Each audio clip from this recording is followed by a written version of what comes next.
Diplomasi kemanusiaan Paus Paulus ke-6 di tengah dinamika hubungan internasional seputar Konsili Vatikan kedua. Video ini berisi 7 bagian. Pertama, pembukaan. Kedua, diplomasi kemanusiaan. Ketiga, kunjungan Paus Paulus ke-6 ke Tanah Suci. Keempat, pidato Paus Paulus ke-6 di Majelis Umum PBB. 5, pertemuan Paus Paulus ke-6 dengan para pemimpin Afrika dan Asia. Ke-6, Paulus ke-6 menerima berbagai tamu negara di tengah kesibukannya memimpin Konsili Vatikan kedua. Ke-7, Paulus ke-6 sebagai duta kemanusiaan. Baiklah, yang pertama sebagai pembukaan singkat. Bayangkan suasana tahun 1960-an. Dunia sedang berubah. Kolonialisme runtuh satu persatu. Sementara itu, perang dingin membelah dunia. Bangsa-bangsa baru muncul di Asia Afrika. Dan mereka mulai mencari suaranya masing-masing. Materi kedua mengenai diplomasi kemanusiaan.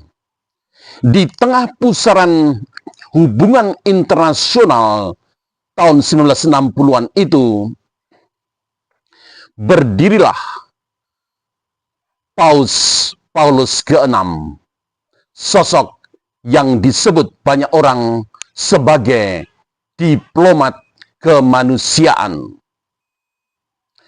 Sejak awal kepausannya pada tahun 1963, Paus Paulus ke-6 menginginkan agar gereja Katolik tidak hanya berbicara kepada dan dengan dunia barat, tetapi juga kepada bangsa-bangsa lain, baik itu di Asia, Afrika, dan di tempat lain, dan juga di dunia Islam yang sedang bangkit dari bayang-bayang kolonialisme. Paus Paulus ke-6 percaya bahwa iman harus bertemu dengan kemanusiaan. Gereja harus hadir di tengah pergolakan hidup antar bangsa.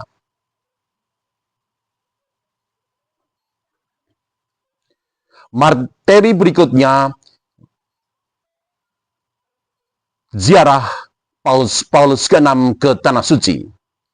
Pada tahun 1964, Paulus ke-6 melakukan langkah mengejutkan dunia. Sang Paus mengunjungi Tanah Suci.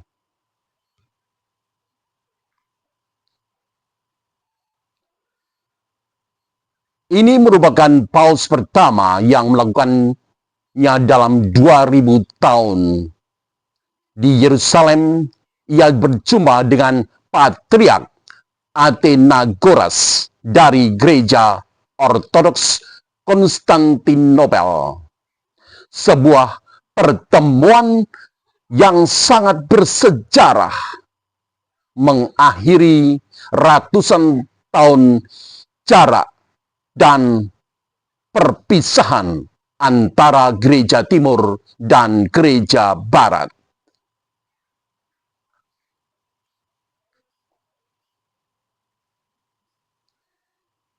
Materi keempat, pidato Paus Paulus ke-6 di Majelis Umum PBB.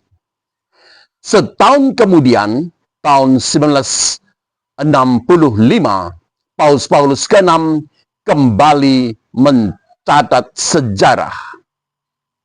Sri Paus menjadi paus pertama yang berbicara di hadapan Majelis Umum Perserikatan Bangsa-Bangsa di New York. Dengan suara lembut namun penuh kekuatan, ia berkata, "Tidak lagi perang, tidak lagi perang, tidak lagi perang. Perang tidak pernah bisa menjadi alat keadilan." Pesan sederhana ini mengguncang nurani dunia.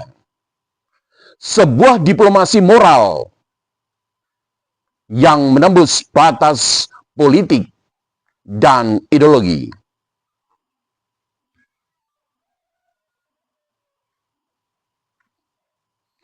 Materi berikutnya, pertemuan Paus Paulus ke-6 dengan pemimpin dari Asia Afrika.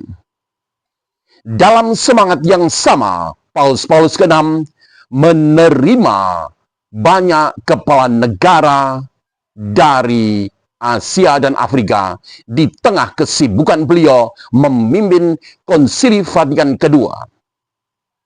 Tokoh-tokoh tersebut antara lain Haile Selassie dari Ethiopia, Kwame Nkrumah dari Ghana, Presiden Bourguiba dari Tunisia, dan lain-lain. Mereka datang bukan hanya sebagai pemimpin politik, tetapi sebagai wakil dari dunia baru yang sedang tumbuh. Dunia yang ingin mendapatkan pengakuan eksistensi sebagai negara baru, dihargai dan didengar. Materi ke-6, suasana Vatikan dengan berbagai tamu negara dari berbagai belahan dunia. Bagi Paus Paulus ke-6, diplomasi bukan sekedar urusan negara. Diplomasi merupakan wajah kemanusiaan dari iman.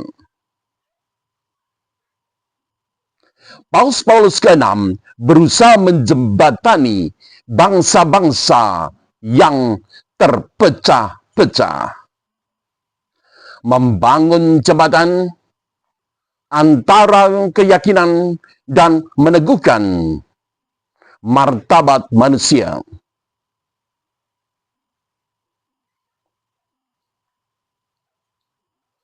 Materi ke-7, Paus Paulus ke-6 sebagai duta kemanusiaan.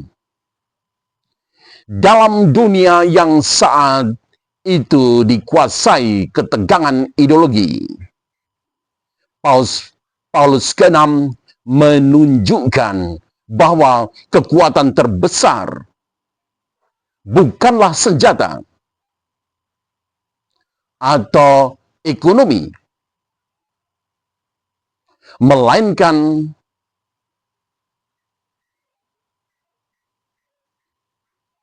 kata-kata yang membawa perdamaian dan iman yang berjalan bersama kemanusiaan.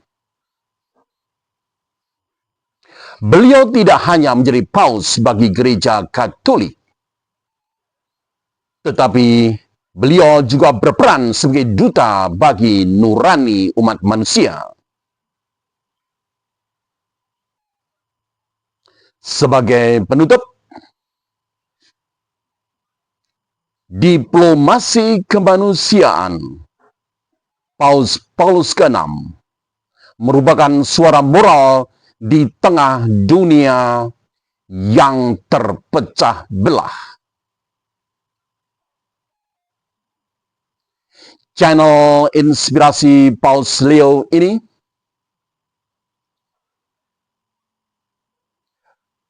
mencoba untuk menghidupkan kembali kisah dan kebijakan yang muncul dari berbagai kalangan di dunia modern ini.